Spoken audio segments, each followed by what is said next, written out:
It's time for the next video in the upgrade series, and I'm super excited about this one because this is almost the first, I guess, cosmetic looking upgrade for the SRS. Today we have the G-Spec barrel for the 280mm or I think 12-inch inner barrel. This guy should increase the size. Now, a couple disclaimers. First of all, last video, if you remember correctly, we installed the barrel and hop up and hop rubber. It was a little bit of a tight fit. I didn't realize that until I put it in, but it did give me some wearing down on the edges.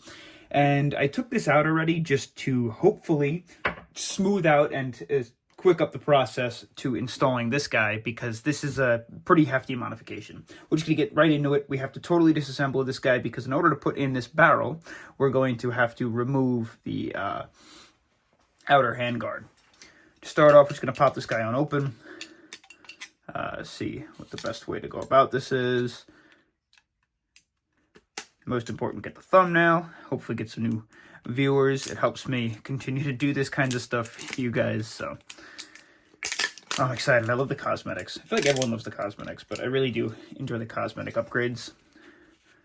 Pops on off. I purchased this by myself again, like I said, and this brings you to a much larger, much wider outer barrel.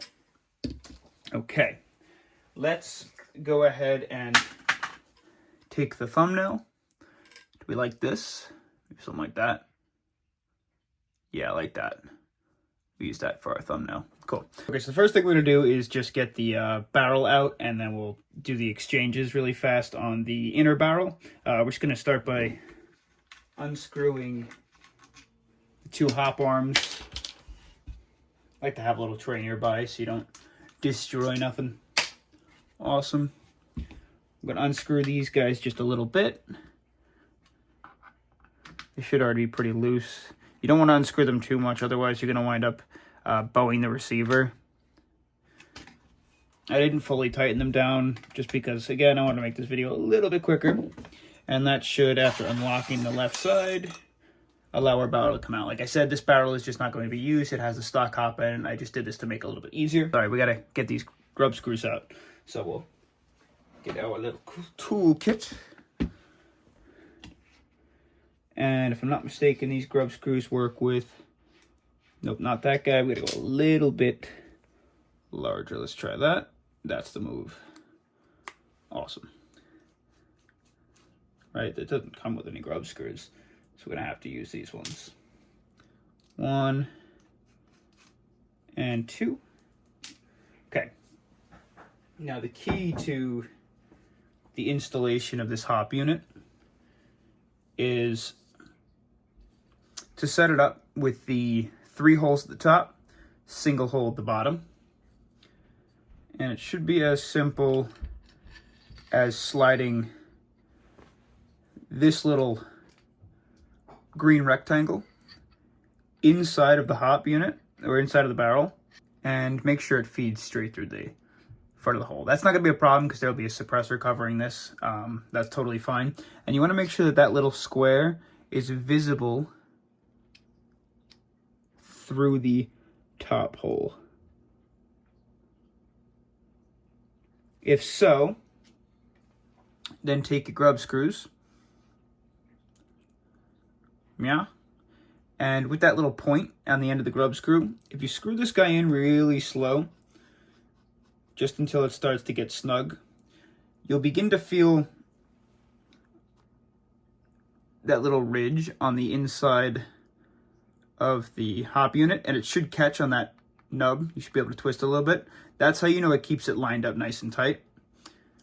We're not going to do a full tighten down just yet. We want to get this bottom one in. After you get them both in, then tighten them down just to make sure that it sits centered, because there is a very small amount of space between the max hop and the barrel. And then we should have movement in this dial, and that's how we know we're set and ready to go. We're just going to take this, set it aside. Next comes for the bit of a doozy. We have to completely remove the panel of the lower receiver in order to get this guy, or this handguard, off. So to do so, we're just going to release the bolt. Cool. Now we're going to pop the stock off, pull this guy off, and carefully slide it down. Again, it's under spring tension, so just be careful. Pull your stock and your guide rod out. If you haven't seen the video where we install the wasp piston that I'm going to pull out now by pulling the trigger, pulling this guy back, and pulling the piston out, go check that out. And I believe could just leave the bolt in there. It should pop out on its own in a second, but we'll get to that. You know what? We'll pop that out now. So we're gonna pull this little rubber backing out, this little cover, and then again pull the trigger to get the bolt out. And I do want to get that spiral channeled bolt down the road, but again, like I said, that's down the road. Cool. Next, we have to take out all of the screws that you see, I believe, as well as the ones on the insides of the QD mounts. So we're going to get to that now. Okay, so it should be as simple as that, and then we should be able to just pop this guy off. Now, what's super nice about the SRS is everything inside the SRS should just still be in the SRS. We shouldn't really have to go in and hold any springs down or anything. You'll notice there's some foam in the butt pad. We're just going to keep that there for now and be careful. I don't think there's anything else in the SRS that I have to particularly be worried about. Something popped out. Where'd it go? Oh, there it is. There's a washer of some sort. Be careful. I'm not too positive where that washer belongs to, but I'm sure it's somewhere important. And then the entire SRS system should just detach from the base. Okay. Great. Now, to get the handguard off, there's a couple specific screws that we're going to have to get to. We aren't going to be using this handguard in the future. Just going to pop these on the bottom off. Cool beans. Okay, the rail should pop off. Looks awesome. And now we just completely reinstall it, making sure not to mess anything up. Which may be easier said than done, but we're just gonna reverse engineer it the way that it came apart. Sit like that. Pull the foam out for now.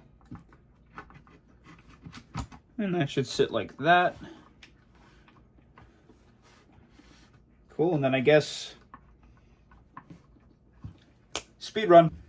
Fantastic. Everything is installed correctly. This guy is off. Now, one thing they do sell, I know there's a company out there that sells a spacer for this, so it's like a rubber spacer. It covers this gap just to keep it looking nice and smooth. So down the road, I'll probably install that. Next, we're just going to jam the foam back in there. Shouldn't be the hardest thing in the world. It just helps quiet down the noise. And just make sure it's not in the way of the release. Cool. Next, we're going to reinstall our piston. So we got to get our bolt. Remember, pull down the trigger. Bring that guy on down. Then the wasp. Again, pull the trigger. That should follow in place. The spring. And then our guide. The best thing for you to do is bring it in at an angle, pull down the trigger to get it out of the way of the spring. Once you collapse it, bring it up, give it a little push, and pull that until it clicks. Boom. And now you're in place. Should be able to get that guy to work. Just have to install our little monopod adapter as well. That guy kind of came out. It's fairly easy to just wedge into place, though. It's rubber. Cool. And then this guy should just slide into place. It's not easy to fit.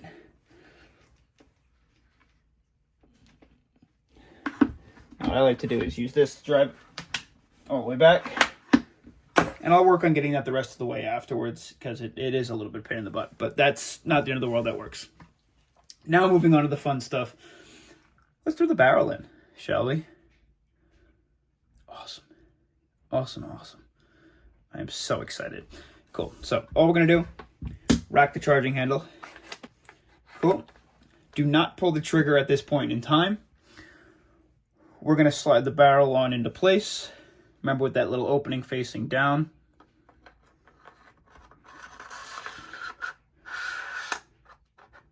Cool. My best recommendation for you now is to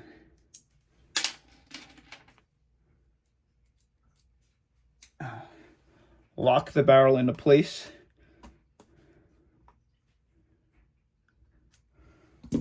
It shouldn't be able to move at all.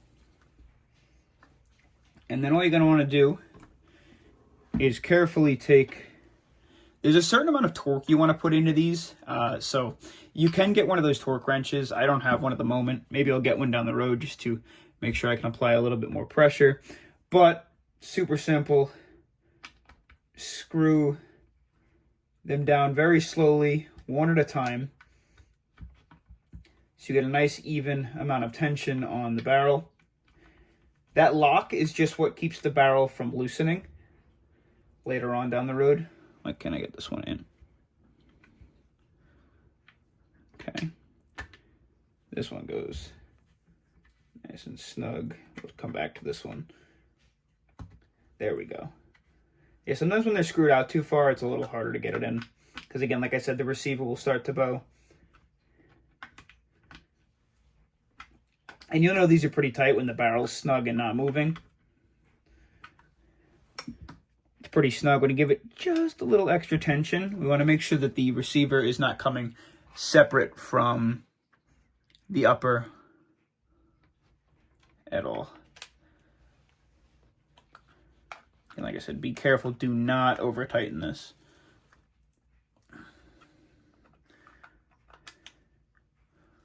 Cool. Now, to carefully protect the inner barrel, we're going to place a suppressor on the end of this down the road as soon as it comes on in. But for now, let's test to make sure everything works. It does. Oh, and I forgot to mention, one other thing that kind of concerned me, and it's still a challenge. Since I installed the hop-up unit, the max hop unit, the air seal has not been 100%. You can almost hear it seeping out, and I wonder what the reasoning for that is. I don't particularly know. Hopefully, maybe someone in the comments can recommend something. Maybe this hop unit isn't what I had hoped it would be, but if I got to try a different one, I'll try a different hop up. I think it's supposed to be 100% air seal, so I'm not exactly sure what I did wrong, but that'll be a problem for a little bit further down the road. And dang, that's about it. I do hope that the suppressor has a hole big enough to get this through. That's what she said. Obviously, it leaves us with a 23 millimeter clockwise thread on the end too.